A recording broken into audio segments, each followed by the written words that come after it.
আজ কলকাতায় আইন সম্মেলন ছিল, সেখানে বিচার ব্যবস্থায় কোনো রাজনীতির রং নয়। আইন সম্মেলনে দেশের প্রধান বিচারপতির সামনেই বার্তা মুখ্যমন্ত্রীর। আইন প্রক্রিয়াকে পক্ষপাতের ঊর্ধ্বে রেখে মানুষের স্বার্থে কাজের ডাক মমতা বন্দ্যোপাধ্যায়ের। Government of the judiciary, by the judiciary, for the judiciary. No, this judiciary is of the people, by the people, and for the people. Humble request will be my kind submission that please see no political biasness in judiciary. Judiciary must be pure, absolutely pure, honest, secret, and let the people do the puja, all the caste, all the creed, all the community, all the people. Mamata বললেন, মানুষের কাছে পুজোর যোগ্য হয়ে উঠুন বিচারকরা। দেশের প্রধান বিচারপতি অবশ্য বললেন, ঈশ্বর নন, বিচারকরা মানুষের সেবক। I'm a little reticent when I'm told that this is a temple of justice, because temple postulates that the judges are in the position of a deity. I would rather recast the role of the judge as a server of the people, of judging others but not being judgmental about others, allowing other people to lead the lives as they lead. All of us know as judges that in the worst of criminal cases which come before us, we have a human being who is before us, just as we do it with a sense of duty to the family of the victim who has been wronged. Not just for the judges of the Supreme Court or the High Court, but for the district judiciary itself, because the engagement of common citizens begins first and foremost with the district judiciary. The Constitution allows for restrictions to be imposed by law on the right to freedom of speech and expression under Article 19(1)(a) by Article 19(2) on various grounds including morality. Constitutional morality gives you a unifying constitutional ethic, so every Indian citizen can think as she wishes to think. Every Indian citizen can speak as she wishes to speak. Every Indian citizen can worship as they intend to worship. Every Indian citizen is entitled to eat what she or he wants to eat. You must allow for conditions which respect diversity, promote inclusion, and pursue tolerance, which defines why we are 75 years after the birth of the nation still a nation.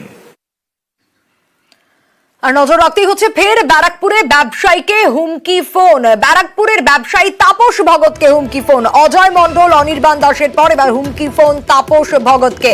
19 June বিহারের jail থেকে phone ব্যবসায়ীকে। এই হুমকি ফোনে কি কথোপকথন হয়েছে আগে শোনাই।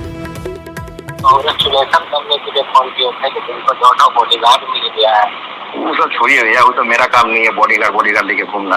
कितना साल नहीं घूमे, लेकिन तापस को बधाई दे देते हैं। ये सब मेरा काम नहीं है भैया, बॉडीगार्ड लेके घूमना। आप जानते हैं सब अच्छा है। कितना साल बॉडीगार्ड से इंदिरा गांधी को काम नहीं आया, कोई काम नहीं आएगा, हमको पता है भैया, कोई काम नहीं आएगा, हमको अच्छा से पता है। अर्जुन ना तुमको मारने के लिए बोल रहा है, हमको पता है भैया।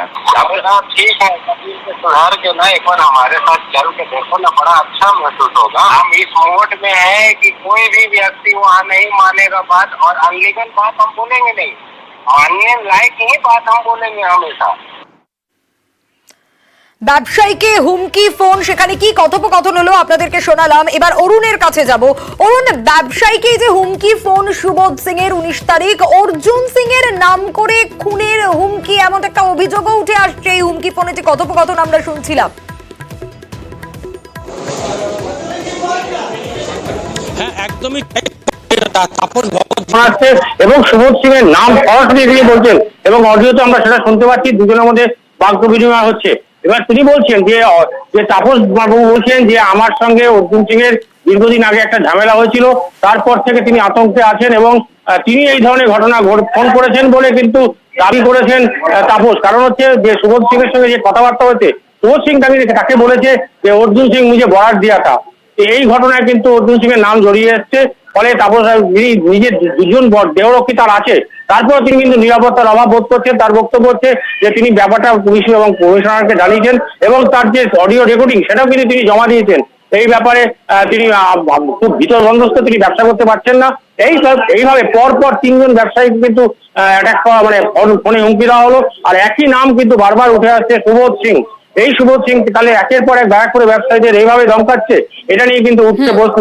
এই ব্যাপারে আমরা অর্জুন সিং এর সঙ্গে কথা বলার চেষ্টা করেছিলাম, তিনি বলেছেন এইসব ব্যাপারে আমি কিছু বলবো না এবং তিনি ব্যাপারে মুখ খুলতেও চাননি। বেশ তিনি অরুণ, বেশ 19 তারিখে একটা কল এসেছিল বিহার থেকে, সুবোধ সিং এরই কল। সে বলছে দুটো সিকিউরিটি পেয়েছে, ও শুনলাম, কিন্তু কোনো লাভ নেই, আমার কাজ করার থাকলে আমি এমনিই কাজ করে দেবো, যদি তোমার কিছু মার্ডার করার থাকে বা কিছু থাকে করে দেবো। সে বলছে যে আমাদের প্রাক্তন সাংসদ অর্জুন সিং তাকে নাকি আমার খুনের বরাত দিয়েছে। তো আমি পুলিশকে অলরেডি পুরো ব্যাপারটা জানিয়েছি এবং তারা এই ব্যাপারটা নিয়ে বললো যে আমরা ইনকোয়ারি করে দেখছি যে ব্যাপারটা কতটা কি সত্যতা আছে। যে একজন ব্যক্তির নাম বলছে, যে ব্যক্তিকে আমরা সবাই চিনি, সেটা নিয়ে তো আমি সত্যি অনেক আতঙ্কিত আছি।